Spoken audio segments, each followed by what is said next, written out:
Hello everyone, मेरे YouTube channel UPSC notes by Shikha में आपका स्वागत है। दोस्तों, आज हम शिवाजी के उत्तराधिकारियों के विषय में बात करेंगे। संभाजी, जिनका कार्यकाल 1680 से 1689 ईस्वी रहा, यह शिवाजी के सबसे बड़े पुत्र थे। संभाजी ने शिवाजी के विरुद्ध विद्रोह किया क्योंकि शिवाजी ने अपने छोटे पुत्र राजा राम को कोंकण का क्षेत्र प्रदान किया था।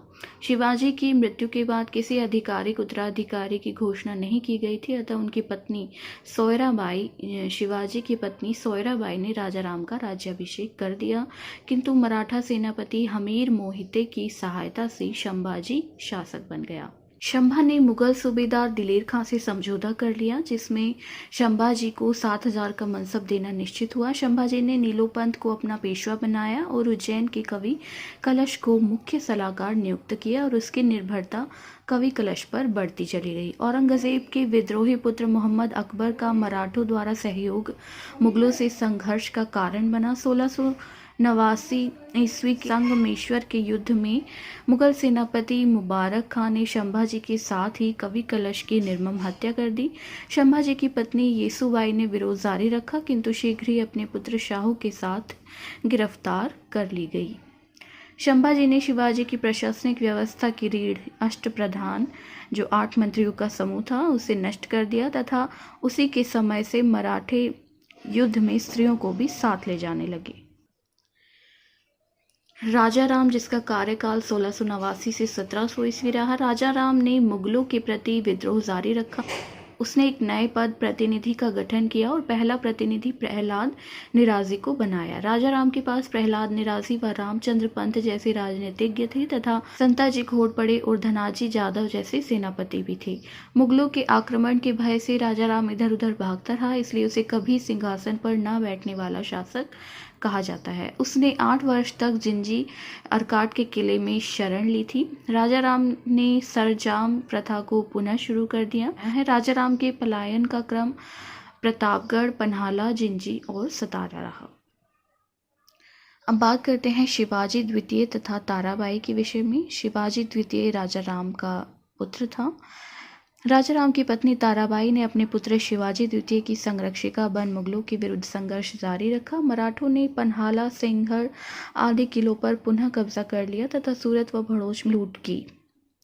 दक्षिण कर्नाटक में ताराबाई का प्रभाव बढ़ता गया। 1700 से 1707 का दौर मराठा स्वतंत्रता संघर्ष के नाम से जाना जाता है। खफी खां जैसे इतिहासकार ने भी ताराबाई की अत्यधिक प्रशंसा की है। 1707 में औरंगजेब की मृत्यु के बाद मुगल मराठा संबंधों में एक नए दौर की शुरुआत होती है। छत्रपति शाहू, जिसका कार्यकाल 1707 से 1749 ईस्वी रहा। छत्रपति शाहू जो है, ये संभाजी का पुत्र है, जिन्हें पुत्र और मां को गिरफ्तार कर लिया गया था औरंगजेब के सैनिकों द्वारा।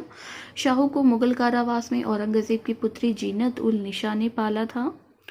मराठों की परिवर्तित राजनीतिक स्थिति का लाभ उठाने के लिए मुगलों ने शाहू को कैद से रिहा कर दिया और अब शाहू और ताराबाई में उत्तराधिकार का संघर्ष प्रारंभ हो गया। शाहू को राजकुमार आजम शाह ने रिहा किया, जिसे अगले मुगल शासक बहादुर शाह ने स्वीकृति दी। उत्तराधिकार के संघर्ष में पहले ताराबाई का पलड़ा भारी था, किंतु बालाजी विश्वनाथ के जुड़ने से स्थिति बदल गई। बालाजी विश्वनाथ ने अपनी चतुराई कूटनीति से धनाजी यादव को अपनी ओर कर लिया। धनाजी यादव जो राजा राम के कार्यकाल में सेनापति के पद पर थे। 1707 ईस्वी में खेड़ के युद्ध में ताराबाई को शाहू से पराजित होना पड़ा। विवश होकर ताराबाई पन्हाला चली गई व कोल्हापुर में ताराबाई व उनके पुत्र का प्रभुत्व स्थापित हुआ और सतारा में शाहू ने राज्याभिषेक कराया। अब बात करते हैं मराठा शक्ति के विस्तार और प्रथम 3 पेशवा के विषय में। पेशवा बालाजी विश्वनाथ, जिनका कार्यकाल 1713 से 1720 ईस्वी रहा। बालाजी 1696 में पूना में सभासद थे, बाद में सर सूबेदार बने।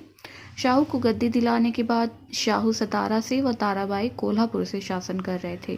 शाहू ने एक नए पद सेना करते यानी सेना को संगठित करने वाला का सृजन किया और बालाजी को यह पद सौंपा। मुगल शासक फर्रुख सियर के तख्तापलट में बालाजी ने सैयद बंधुओं का साथ दिया, जिसके तहत एक संधि हुई जिसमें कई प्रावधान थे, जैसे शाहू को शिवाजी का स्वराज सौंप दिया जाएगा। मराठों द्वारा जीते गए प्रदेशों को भी शाहू को दे दिया जाएगा। दक्कन के क्षेत्रों में मराठों को चौथवा सरदेशमुखी का अधिकार होगा, जिसके बदले में 15,000 मराठी घुड़सवार मुगलों की सेवा में रहेंगे। कोल्हापुर में शंभूजी द्वितीय को शाहू परेशान नहीं करेगा। मराठा प्रतिवर्ष सम्राट को 10 लाख रुपए खिरास देंगे।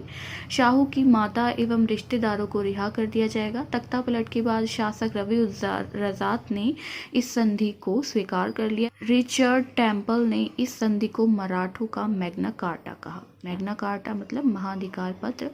बालाजी विश्वनाथ का कान्होजी आंगड़े से मधुर संबंध था, जो मराठों के स्थायित्व में निर्णायक रहा। 1720 में बालाजी विश्वनाथ की मृत्यु के बाद शाहू ने उनके बड़े बेटे बाजीराव प्रथम को पेशवा नियुक्त किया। बाजीराव प्रथम, जिसका कार्यकाल 1720 से 1740 ईस्वी रहा, बाजीराव ने शाहू से कहा कि अब वक्त आ गया है कि जर्जर वृक्ष के तने पर प्रहार किया जाए तो हमारी सत्ता अटक से कटक तक स्थापित हो जाएगी। बाजीराव ने हिंदू पद बादशाही के आदर्श का प्रचार किया, जिसके तहत हिंदू शासकों को एकजुट करने का प्रयास किया गया। इसी उद्देश्य से उसने छत्रसाल बुंदेला की सहायता की और मुगलों एवं रुहेलों द्वारा छीने गए उसके प्रदेशों को वापस दिलाया।